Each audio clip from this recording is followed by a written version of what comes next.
There's a million different things from small to large that we can do, and Jathan will be a part of that. Months after he died in a crash, the family of a Southern Kentucky teenager is honoring his memory by helping others. You could soon see changes made to the University of Kentucky's Code of Student Conduct policy as well as its alcohol policy. 2 Kentucky high school baseball teams now face penalties because of a fight during a game earlier this week. Tracking, alerting, protecting. This is WKYT News at 11.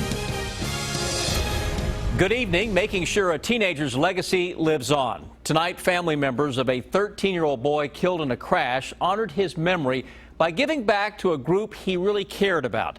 Jathan Patterson died in February. His family says he often volunteered at the Knox-Whitley Animal Shelter. So now they've come up with a way to help the shelter in his memory.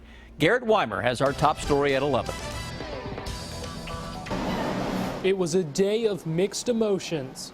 Sadness that he's not here, but then brings some happy moments to be able to give to this cause in honor of him, and maybe it's made the day just a little easier. Jathan would have turned 14 on Friday, but even though he's gone, it's like he is living on, and God's going to continue to work through his life here on this earth. Jathan loved animals and spent hours volunteering here. Family members say Jathan's favorite thing to do when he would come here to volunteer would be to give the dogs a bath. Now that room, the puppy room, is named in Jathan's memory. His family wanted to raise $1,000 for the shelter in his name. When they presented the check on Friday, it was for more than $5,000. This is who will benefit. The money will help the shelter continue to rebuild from a fire that destroyed its previous place. There's a million different things from small to large that we can do, and Jathan will be a part of that. Even in their loss, this family says they've been blessed by the support in Jathan's memory. You know, we're all going to lose in this world, but we're placed on this earth to help one another. In Corbin, Garrett Weimer, WKYT. And what a beautiful thing. It's not too late to help out. Jathan's family has kept a GoFundMe account open in case other people want to donate in his memory. You'll find the link to that on WKYT.com. New tonight, we do know the name of a man killed in a crash today involving a fire department SUV. The Wolfe County coroner has identified that man as 67-year-old Edward Weiss of Fort Wright. The crash happened about 11 this morning on the Danville bypass. Investigators say a firefighter was on his way to a fire when a motorcycle hit his SUV at an intersection. 2 other vehicles were also involved in the crash. Investigators say that Weiss was thrown from the motorcycle and died at the scene. We're not for sure who had the green light or who had the red light. We do know that the emergency equipment was operating on the actual truck. Police say a woman on the motorcycle was airlifted to UK hospital with life-threatening injuries. Her name has not been released. No one else was injured. The family of a toddler police say was abused by a Knox County daycare owner is furious at a plea deal in that case. Tracy Ford entered an Alfred plea to third-degree criminal abuse, a misdemeanor. She had been charged with a felony abuse charge. Ford received probation and a more than $130 fine. The toddler's family calls the sentence a slap on the wrist. Police say that Ford sat on the 2-year-old boy while he was sleeping. She got 12 months probation, and that's not right. I mean, you can abuse a dog and go to jail for 6 years.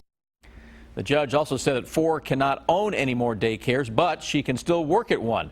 We left a message with the Knox County attorney asking why the case was resolved so quickly. Our call was not returned.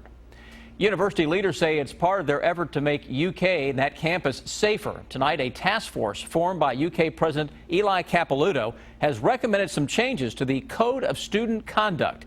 If it's approved, students would have to follow all the code regulations, even when they're off campus. New at 11, Monique Blair talks to students and parents about these proposed changes.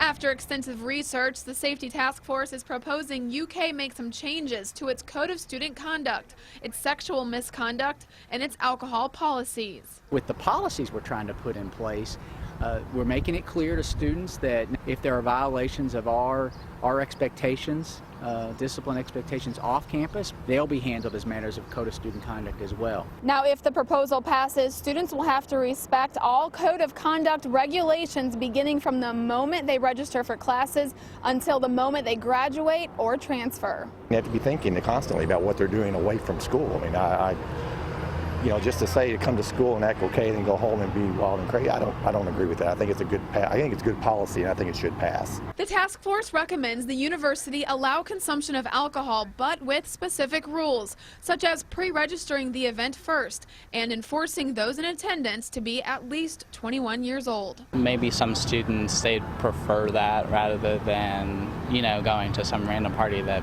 potentially get in trouble.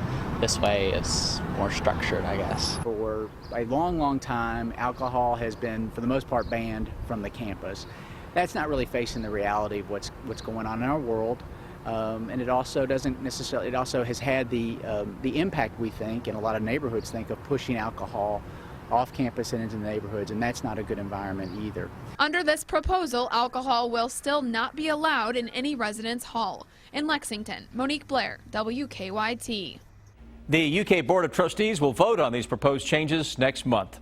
It looks like the hot and humid weather will continue this weekend, but we'll also have a better chance to see some storms. Chief Meteorologist Chris Bailey has an early look at the weekend forecast. Chris? Yeah, Sam, as you mentioned, the heat, the humidity, rolling on into Mother's big weekend. Yeah, Mother's Day Sunday tomorrow. Big day for a lot of kiddos out there. Graduation day to UK, Moorhead State University, likely among others across the entire region. Those current temperatures are still on the warm side, upper 60s to low 70s now. 68 Lexington, 70 showing up into Richmond. We fast forward to your Saturday forecast. Those readings similar territory to where we were today, of a lot of mid and maybe some localized upper 80s with a chance for a shower or storm that'll come calling as we go into the afternoon. Live First Alert Defender late on your Friday evening. Not a whole lot that is out there. Had a couple of sprinkles showing up a little bit ago across the I-65 corridor.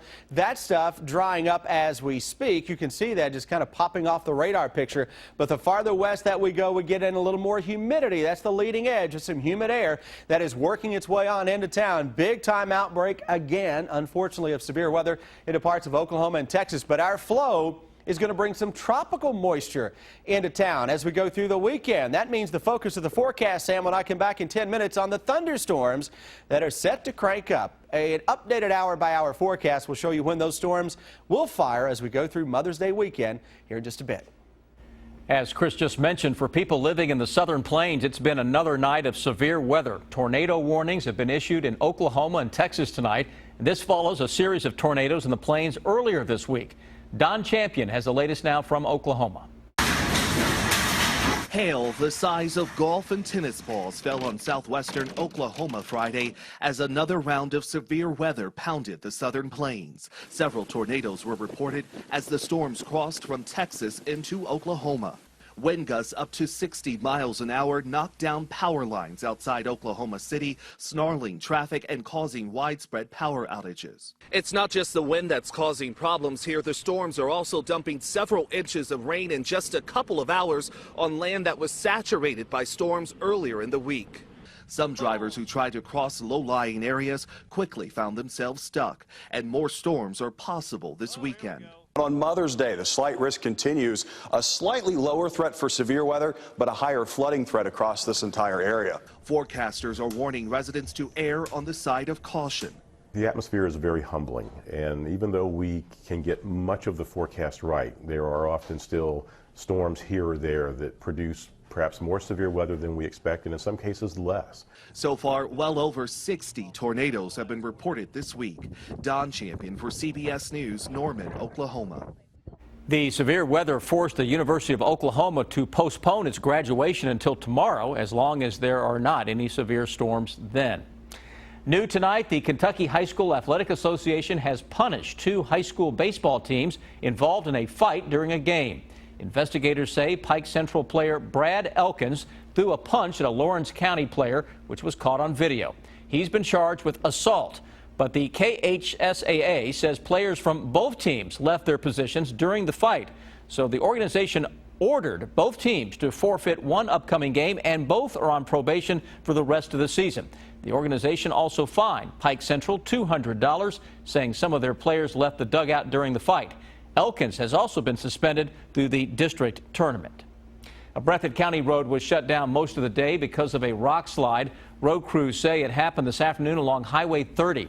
It took hours for them to move all of these rocks out of the way, but the road reopened to traffic around 6:30 tonight. No injuries have been reported. Crews are trying to figure out what caused the rock slide to begin with. Follow WKYT online at WKYT.com. Join the conversation on Twitter and become a part of the WKYT Facebook family. A Lexington woman tells us she has had enough. She says that someone keeps shooting paintballs at her house, her car, and even her dog. Jana Freeman says this week alone, 40 paintballs have been fired around her house on Pemberton Street in the East End neighborhood. Her Chihuahua was hit on Sunday, but she says it wasn't hurt. Freeman says it's been difficult cleaning up paint around her house. She thinks she's being targeted. I associate with the police department because I'm a member of the Citizens Police Academy, and that does harm me in the neighborhood. This afternoon, just down the street from Freeman's house, Lexington police received reports of paintballs being fired at people. No one was injured. Police say that they're not sure if all of these incidents are connected because witnesses have described seeing different vehicles involved in each case. Police have not made any arrests. State police have released the names of 3 troopers involved in a deadly shooting in Perry County. Police say they shot Michael Asher Sunday night when he pointed a gun at them. They say that all 3 troopers, Luke Pridemore, Joshua Neese, and Chad Daniels, have all been placed on administrative leave pending the outcome of that investigation. Police say they were investigating a shots fired report when Asher threatened them. 2 employees of a Richmond store face charges tonight. Police say they stole money from the business. Richmond police arrested 20-year-old Danielle Weaver and 23-year-old Craig Bosley. Both worked at Rouet 21 in the Richmond Center. Police say that Weaver and Bosley processed fraudulent refunds to steal money. Police say that Weaver stole nearly $1,200 in cash along with some merchandise. They say that Bosley took more than $1,000. Both of them have been charged with theft. If you ever end up lost in the woods, a new app could help you get to safety. The Wolfe County Search and Rescue Team is using this new web app that you can use with your cell phone. For example, last night, rescuers say 4 people called 911 saying they were lost in the Red River Gorge. Rescuers told them to use the app, which is on the Wolfe County Search and Rescue website. The app helped rescuers narrow down the hiker's location within a 15-foot area. The hikers were soon rescued and were not injured. While the app can be helpful, rescuers say it should not be your first thought if you get lost. Dial 911. So even if you don't think you have cell phone service, try dialing, because if any carrier provider has cell phone service, you're able to dial 911. And of course, rescuers point out you'll need a good cell phone signal for the web app to work.